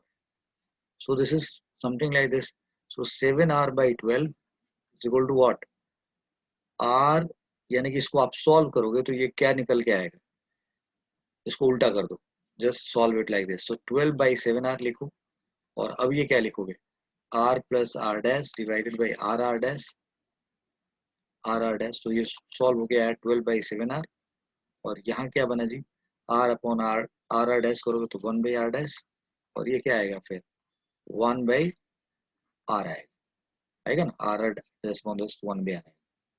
What do you want to find this r dash, पहले इस इधर लेके आओ, so 1/r dash is equal to 12/7r और माइनस 1/r। तो अब ये क्या रिजल्ट आ गया, यहाँ पे तो ये 7r ही रहा, ये क्या है जी 12, और ये क्या रहा जी, that is 7, so this comes out 5/7r. So 1/r dash is 5/7r, therefore r dash is how much, 7r/5. This is how you can approach. तो अगर ये नहीं मालूम है तो आपने ऐसे करके देख लिया, अगर ये मालूम है कि इसके पीछे वाला स्टेप क्या होता है तो आप सीधा लिख सकते हैं। So this is how we have understood कि इसको कैसे डील करते हैं, राइट। अलग अलग तरीके से, मान ली कि ये दे रखा होता, कोई ये यहाँ का बीच का कुछ हटा दिया जाता है, मतलब आप अलग अलग केसेस में कोई एक आर्म हटा करके वेरियस क्वेश्चंस बना करके सॉल्व करिए और फाइंड आउट कि उसका आर इक्विवेलेंट कैसे निकाला जाएगा। अब मैं आपको एक और क्वेश्चन दिखा रहा हूँ, and that is the last question of class today. So let's see here, I say this is r1, this is r2 and this is r3, again r1 r2 r3, r1 r2 r3, something like this, r1 r2 and r3, r1 r2 r3 all to infinity। तो ये बड़ा popular question है, आपने देखा होगा। तो अब इसका सिमेट्री से कुछ खास लेना देना नहीं है, बट एक बेसिक क्वेश्चन है जो आना चाहिए हमें। तो अब अगर पूछे find R equivalent A B, find R equivalent A B, क्या करेंगे हम, तो मान लेंगे कि इस पूरे का आर इक्विवेलेंट कितना है जी, इस पूरे का आर इक्विवेलेंट क्या मान लिया R, so let R equivalent is equal to R, R equivalent की जगह पर क्या मान लिया आर मान लिया, R equivalent is equal to R. तो अगर मैं इसने पोर्शन को यहाँ से, ये वाला पोर्शन जो है, अगर ये पोर्शन हमारे पास नहीं भी होता और ये इनफाइनेटली एक्सटेंडेड है, तो अगर ये नहीं भी होता तो रिमेनिंग का भी क्या होना चाहिए था, आर इक्विवेलेंट सेम आना चाहिए था। तो इसका मतलब ये हुआ कि अगर हम यहाँ से देखें तो कि इसके बगैर भी ये क्या होना चाहिए था, आर होना चाहिए था। तो इसको रीडिजाइन करें तो ये क्या होना चाहिए, R1, ये क्या होना चाहिए R3, और यहाँ कौन है R2, और यहाँ क्या आना चाहिए, R आना चाहिए। और ये टर्मिनल क्या है A, और ये टर्मिनल क्या है B। तो ये इनफाइनाइटली एक्सटेंडेड है, तो अगर ये नहीं भी रहेगा तो बिल्कुल एक जैसा सर्किट मिलेगा। तो आर इक्विवेलेंट की वैल्यू अगर आर है तो ये इस बचे हुए की भी वैल्यू आर होनी चाहिए। तो this implies you what, R2 और R क्या है पैरेलल में। सो R1 plus R3, R1 plus R3 और R2 R का पैरेलल का रिजल्ट क्या होगा, R2 upon R plus R, ये निकाल लिया। और ये सब मिलके क्या होना चाहिए, R के बराबर होना चाहिए। तो अब आप इसको सॉल्व कर दो। आप कैसे सॉल्व करोगे, now this R is equal to, this is R, इसको मल्टीप्लाई किया R square, sorry R1 R1 plus ये R2 है बेटा। तो R2 आ गया, R1, फिर R1 R1 and R1 R2, फिर इसके साथ मल्टीप्लाई किया तो ये क्या आ गया जी, R3 प्लस R2 R3 और प्लस R2, और ये R2 नीचे है, R प्लस R2 नीचे है। अब इसको इधर मल्टीप्लाई किया तो ये क्या हो गया, R square plus R2, now this is R1 plus R1 R2 plus R3 plus R2 R3 और प्लस R2। तो यहाँ आपको R स्क्वायर मिल गया, तो आप थोड़ा सा स्क्वायर ऐसे बना दें, R square plus R2 R1 R3 and एक R2 यहाँ पे भी देख रहे हैं आप, यहाँ पे R1 R1 R2 R3 R2 R3 and R2, और यहाँ पे चला गया R स्क्वायर एंड R2। तो ये R2 और ये R2 क्या हो गया, कैंसिल हो गया। तो बचा क्या है यहाँ पे हमारे पास, ये एक R1 और एक R3। So this has come now, यहाँ पे एक माइनस साइन रखिए और यहाँ पे R लिखिए, और यह क्या आ गया R1 प्लस, इन दोनों को आप इधर लेके चले गए, और फिर माइनस में क्या बचा जी, R1 R2 और R2 R3, ये चारों टर्म आ गए यहाँ पे। इस तरीके से अगर आप करेंगे तो आपके पास एक क्वाड्रेटिक इक्वेशन आ गया, and that is equal to 0, R square minus R। तो अब अगले स्टेप में आप क्या करोगे, so this is, it has come R square minus R, R1 plus R3, और फिर यहाँ क्या है जी, minus R1 R2 minus R1 और R2 R3, and that is equal to 0। अब आपको R निकालना है, तो क्या करोगे भाई, this will come out R1 plus R3 और फिर प्लस माइनस अंडर रूट क्या, R1 प्लस R3 का स्क्वायर, और फिर माइनस 4AC, तो यहाँ पे प्लस 4, और ये ब्रैकेट में क्या हो गया R1 R2 plus R2 R3, this divided by what 2। ठीक है जी, this is what minus b plus minus under root b square minus 4ac upon 2a, a कितना 1। तो this is what it has come. अब आप इसको solve कर दोगे भाई, this R comes out R1 plus R3। अब R रेजिस्टेंस में तो ये नेगेटिव में हो नहीं सकता, प्लस माइनस, और यहाँ पे सॉल्व करोगे तो ये क्या आएगा, R1 square plus R3 square plus 2R1 R3 plus 4R1 R2 plus 4R2 R3 and this whole divided by. तो ये तो बड़ा क्लियर है कि ये R1 प्लस R3 था, और ये R1 प्लस R3 का होल स्क्वायर है, और उसमें आपने ये प्लस कर दिया। तो इस पूरे की वैल्यू जो है वो R1 प्लस R3 से क्या होगा, बड़ा होगा। तो यानी कि अगर ये पूरा बड़ा होगा तो यानी कि इस पूरे का रिजल्ट R1 प्लस R3 से बड़ा होगा, तो यहाँ माइनस तो यूज हो नहीं सकता, तो ये माइनस हटाना पड़ेगा।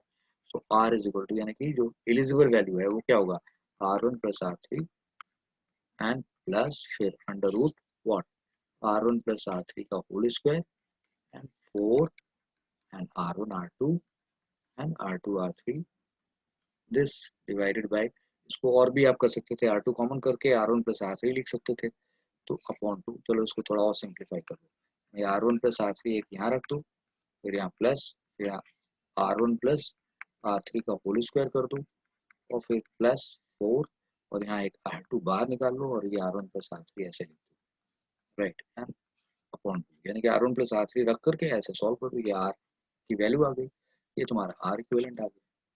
समझ गए? सो इसके साथ आज का ये लेक्चर खत्म हो जाता है। मैं उम्मीद करता हूँ कि आपको ये इक्विपोटेंशियल मेथड आपको अच्छे तरीके से समझ में आ गया होगा।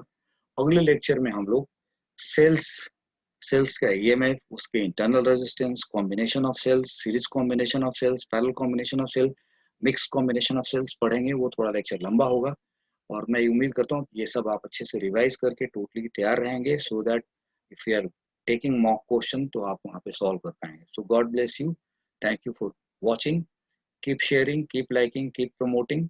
That's all. God bless you.